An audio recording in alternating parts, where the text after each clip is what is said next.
आज सबका घर श्मशान बन चुका है। बहुत ऐसे कम परिवार हैं जिनका परिवार और घर श्मशान नहीं बना। परंतु जरा आप विचार करिए कि आपका घर श्मशान है या नहीं, आपका घर शमशान है या नहीं। अब शमशान में रहने वाला व्यक्ति कभी आनंद से रह पाएगा? शमशान में रहने वाला व्यक्ति वही आनंद से रह सकता है जो विरक्ति हो।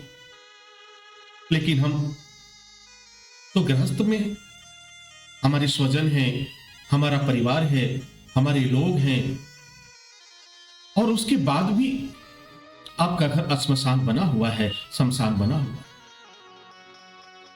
अब आप कहेंगे महाराज श्री, हमारे घर में तो प्रतिदिन भगवान का भोग लगता है, हमारे घर में तो प्रतिदिन भजन कीर्तन होता है, सुबह शाम आरती होती है, दीपक जलाया जाता है, उसके बाद भी हमारा घर श्मशान कैसे हो सकता, हमारा घर शमशान कैसे हो सकता?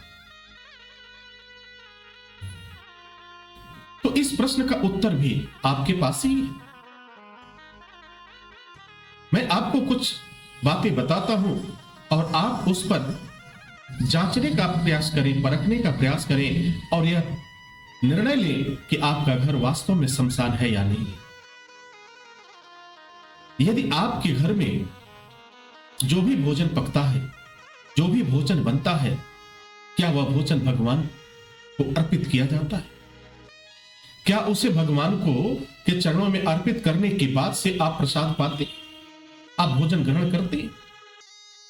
यदि ऐसा है कि आपके घर जो कुछ भी बनता है, आपके घर में जब अग्नि प्रज्वलित होती है और उस अग्नि पर जो कुछ भी बनता है, या घर में बने, घर के ऊपर बने, घर के बाहर बने, कहीं ना कहीं बनता है और उसके लिए कारण आप हैं। अग्नि साक्षी है कि आपके घर में क्या बनता है। अग्नि साक्षी है, वायु साक्षी है, यह प्रकाश साक्षी है, यह प्रकृति साक्षी है, यह पेड़ पौधे साक्षी हैं, यह जल साक्षी है कि आपके घर में क्या पकता है और क्या बनता है। यह सिर्फ आप जानते हैं या सभी प्रकृति की ये जो भी चीजें हैं ये जानती है। अब जरा विचार करिए क्या बनता है और क्या वह सभी वस्तुएं भगवान को अर्पित होती? कुछ का तो जवाब ये होगा कि महाराज श्री सब कुछ अर्पित तो नहीं होता, लेकिन कुछ तो अर्पित होता है। तो अगर कुछ अर्पित होगा तो क्या उचित है? अगर सब कुछ अर्पित नहीं हुआ, क्योंकि यह शरीर किसकी देन है? तो परमपिता परमेश्वर की देन है। इस शरीर के माध्यम से, इस जैविक शरीर के माध्यम से जो कुछ भी हमने प्राप्त किया वह किसका है? तो परमपिता परमेश्वर का है। जब सब कुछ उसका है तो सब कुछ अर्पित करने में क्या बुराई है? अब चर्चा का विषय है कि आपका घर शमशान है या नहीं है। तो शमशान, बहुत से ऐसे लोग हैं जिनका घर शमशान नहीं है, लेकिन इनकी संख्या बहुत ज्यादा है जिनका घर शमशान बन चुका है। अगर आपके घर में कुछ ऐसा बनता है, कुछ इस तरह का भोजन पकता है जिसे परमपिता परमेश्वर को अर्पित नहीं किया जा सकता, तो वह घर शमशान के समान ही है। और फिर तभी तो भागवत कहती, स्वहस्तेन च भोजनम, 100 के हाथों से भोजन करना। और श्मशान में निवास करने वाला व्यक्ति कभी आनंद को प्राप्त नहीं कर सकता, कभी सुख शांति प्राप्त नहीं कर सकता। दो परिस्थितियां, एक परिस्थिति, पहली परिस्थिति कि आपके घर में यदि भगवान को अर्पित किए बगैर आप उसको ग्रहण करते हैं तो फिर आप 100 के हाथों से भोजन करते हैं और आपका घर शमशान है। दूसरा पक्ष ये है, यदि आपके घर में कुछ ऐसा बनता है जो भगवान को अर्पित नहीं किया जा सकता और फिर उसको आप भक्षण भी करते हैं तो फिर वह भी शमशान है। और इसके कई उदाहरण हैं।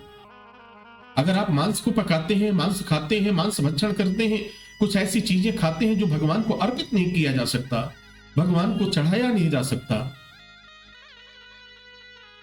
तो वह क्या है?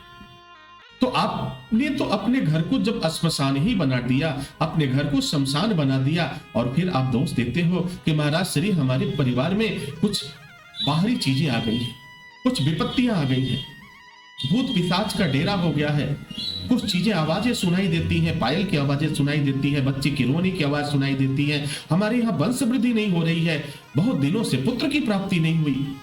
तो श्मशान में रहोगे तो शुभ कार्य कैसे हो सकते हैं? जब शमशान में रहोगे तो शुभ कार्य कैसे होगा? आनंद की प्राप्ति कैसे होगी? आप तो वास्तविक आनंद से वंचित हो जाओगे। तो करना क्या चाहिए? तो करना यह है कि आज से ही सुधार करो। सुबह का भूला अगर शाम को वापस आ जाता है तो उसे भूला हुआ नहीं कहते। माना कि अज्ञानता की वजह से आपने जो मार्ग अपनाया वही आपको सही दिखाई देता था, वही आपको अच्छा मार्ग दिखाई देता था। परंतु जब आपने समझा और जाना कि यह मार्ग तो बिल्कुल गलत है, यह मार्ग तो मेरे लिए सही नहीं है, और उसी दिन से आपने अगर सुधार करना शुरू कर दिया, अपने आप में बदलाव करना शुरू कर दिया, तो परमपिता परमेश्वर भी आपको क्षमा कर देंगे, परमपिता परमेश्वर भी आपको अपना लेंगे। परमपिता परमेश्वर का तो कहना है कि एक कदम अगर तुम बढ़ाओगे तो 2 कदम मैं बढ़ाऊंगा। तो शुरुआत आपको करना है। अपने घर को शमशान ही रहने देना चाहते हो, या घर को वास्तव में एक मंदिर बनाना चाहते हो, एक ऐसा मंदिर जिसमें परमपिता परमेश्वर का वास हो? घर भी तो एक मंदिर है, और उस मंदिर में निवास करने वाले लोग यदि ईश्वर के चरणों में नतमस्तक हैं, उनके प्रति समर्पित हैं, हर कार्य भगवान श्री कृष्ण के लिए किया जा रहा है, हर कार्य भगवान शिव के लिए किया जा रहा है, हर कार्य भगवान राम के लिए किया जा रहा है, हर काम मां जगजननी के लिए किया जा रहा है, तो वास्तव में वह घर नहीं, वह तो एक दिव्य मंदिर है। तो अपने घर को मंदिर बनाना आपके हाथ में है, आप अपने घर को शमशान बनाना भी आपके हाथों में है महाराज, आपके हाथों में है। तो आज से ही, अभी से ही संकल्प लीजिए कि आज से हमें अपने घर को, अपने परिवार को शमशान नहीं बनने दूंगा, शमशान नहीं रहने दूंगा। अब मैं शुरुआत करूंगा। एक शुरुआत आज करिए, और निश्चित रूप से हनुमान जी महाराज की कृपा होगी तो आपका यह जीवन एक परिवर्तन की दिशा में बहेगा, और फिर एक नई दिशा मिलेगी, एक नई रोशनी मिलेगी। वास्तविक आनंद की प्राप्ति की खोज में निकलो। शमशान में कब तक भटकते रहोगे? घर में हो तब भी शमशान, और मरने के बाद भी तुम्हें शमशान जाना है।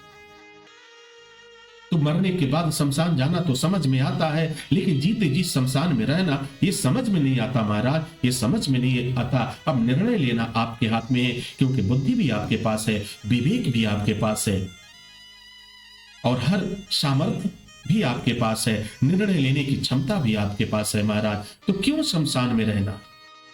निर्णय ले लो कि शमशान में रहेंगे या फिर इस शमशान से बाहर निकलेंगे, इस अस्पताल से बाहर निकलेंगे। ये सिर्फ आप कर सकते हो, दूसरा कोई नहीं कर सकता। और एक परिवर्तन की शुरुआत आप खुद से करो। अब एक प्रश्न उठेगा कि महाराज श्री हम तो करना चाहते हैं, लेकिन हमारे घर के लोग नहीं करने देना चाहते। हम तो करना चाहते हैं लेकिन हमारे घर के लोग नहीं करने देना चाहते। तो फिर चिंता की कोई बात नहीं, घर के लोग नहीं करने देना चाहते, उनको उनके हाल पर छोड़ दीजिए, उनको परमपिता परमेश्वर के हाल पर छोड़ दीजिए। खुद का तो परिवर्तन कर लो, खुद का तो परिवर्तन कर लो। अब देखो, रावण के घर में विभीषण भी थे। रावण जो राक्षसी प्रवृत्ति को अपनाने वाले व्यक्ति थे, उनका जो समूह था, उनका जो परिवार था, वो राक्षसी प्रवृत्तियों से लिप्त था। लेकिन उस परिवार में एक विभीषण भी था जो सद्मार्ग को अपनाया, जिसने धर्म को अपनाया और राम शब्द को कभी छोड़ा नहीं, ईश्वर को कभी छोड़ा नहीं, और अपनी भक्ति को वह निरंतर जारी रखा।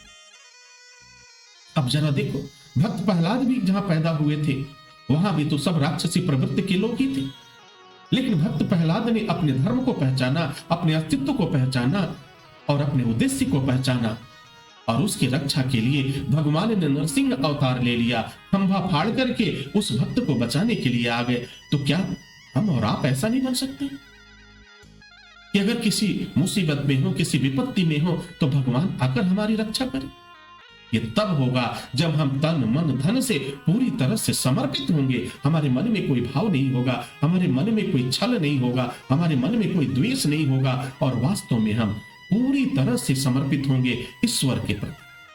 अगर आपने अपने आप को समर्पित कर दिया, ईश्वर के चरणों में समर्पित कर दिया, तो सब कुछ तो ईश्वर का हो जाता है। अब ईश्वर आपको सुख दे या दुख दे, उसकी जिम्मेदारी, हमारा तो कोई पाप ही नहीं बनता, हमारा तो कोई दोष ही नहीं मारा। हमारे गुरुदेव भगवान ने बताया, जब तक मन में अविश्वास की भावना होगी, जब तक मन में तर्क और कुतर्क की भावना होगी, तब तक तुम्हें सच्चे रास्ते की पहचान नहीं हो पाएगी, तब तक तुम सही रास्ते पर नहीं जा पाओगे, तब तक ईश्वर की सानिध्य को नहीं समझ पाओगे। और जिस दिन सरलता की भाव को अपना करके, मूर्ख बन करके, बालपन के भाव को अपना करके, बालपन के भाव को अपने अंदर धारण करके, और यह मन अंतर मन से निर्द्वंद होकर ये कहोगे कि हे प्रभु, यह शरीर भी आपका है, मेरा सब कुछ आपका है, आपके चरणों में समर्पित। आज तक मैं भटकाव की स्थिति में था, आपने मार्ग दिखाया, आपको कोटि कोटि धन्यवाद।